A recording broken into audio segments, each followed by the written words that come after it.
Hello everyone, welcome to Parankusam food and blogs. Non వెజ్ని తలిపించే tomato meal maker curry. Non veg తినని వాళ్ళకు కూడా ది బెస్ట్ రెసిపీ అని చెప్పచ్చు. అండ్ హై ప్రోటీన్ రెసిపీ, చాలా క్విక్గా కూడా రెడీ చేసేసుకోవచ్చు. లేట్ చేయకుండా స్టార్ట్ చేసేద్దాం రండి.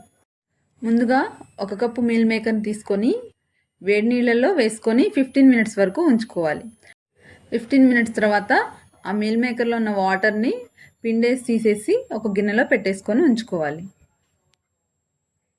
ఇప్పుడు గ్రేవీ కోసం స్టవ్ మీద ప్యాన్ పెట్టుకొని ఆయిల్ వేసుకొని ఆయిల్ హీట్ అయిన తర్వాత 1 కప్పు ఉల్లిపాయలను వేసుకొని గోల్డెన్ బ్రౌన్ వరకు ఫ్రై చేసుకొని అందులో 1 కప్పు టొమాటోస్ని వేసుకొని ఆ తర్వాత కొంచెం జీడిపప్పు కూడా వేసుకొని లైట్గా సాల్ట్ వేసుకొని మూత పెట్టుకొని కుక్ చేసుకోవాలి.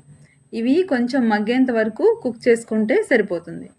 ఆ తర్వాత వీటిని బాగా చల్లారనివ్వాలి. చల్లారిపోయిన తర్వాత మిక్సర్ జార్ తీసుకొని ఇప్పుడు మనం మగ్గించినవన్నీ అందులో వేసేసుకొని మిక్సీ పట్టుకొని పేస్ట్లా చేసుకొని పక్కన పెట్టేసుకోవాలి.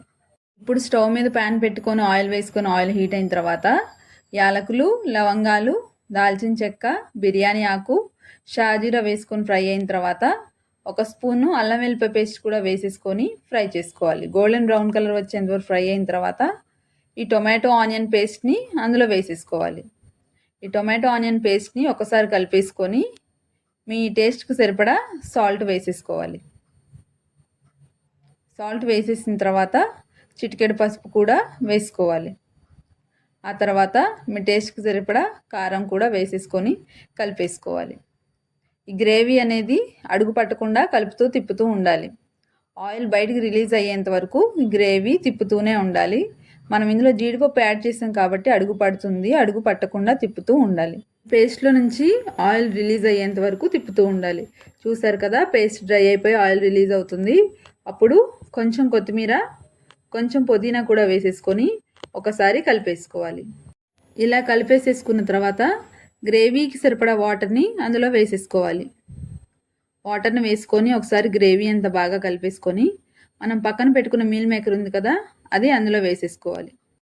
వేసేసుకొని 15 to 20 మినిట్స్ వరకు మూత పెట్టుకొని మీడియం ఫ్లేమ్లో కుక్ చేసుకోవాలి. ఆ తర్వాత మూత తీసి కొంచెం ధనియాల పొడి, గరం మసాలా వేసేసుకొని ఫైనల్గా కొంచెం కొత్తిమీర, కొంచెం పుదీనా ఆకు వేసేసుకొని కలిపేసుకొని మూత పెట్టేసుకొని ఒక 5 మినిట్స్ వరకు సిమ్లో పెట్టుకొని కుక్ చేసుకోవాలి. 5 మినిట్స్ తర్వాత చూస్తే ఎంతో simple and tasty tomato meal maker curry ready అయిపోతుంది. ఇది రైస్కి కానీ, చపాతీకి కానీ, బిర్యానీకి చాలా బాగుంటుంది. కర్రీని డిష్ అవుట్ చేసేసుకున్న తర్వాత ఫైనల్గా కొంచెం కొత్తిమీర, పుదీనాతో గార్నిష్ చేసుకుంటే సరిపోతుంది. వీడియో నచ్చితే లైక్ చేసి నా ఛానల్ని సబ్స్క్రైబ్ చేసుకోండి. అలాగే రెసిపీ గురించి ఏదైనా డౌట్స్ ఉంటే కామెంట్ సెక్షన్లో కామెంట్ చేయండి.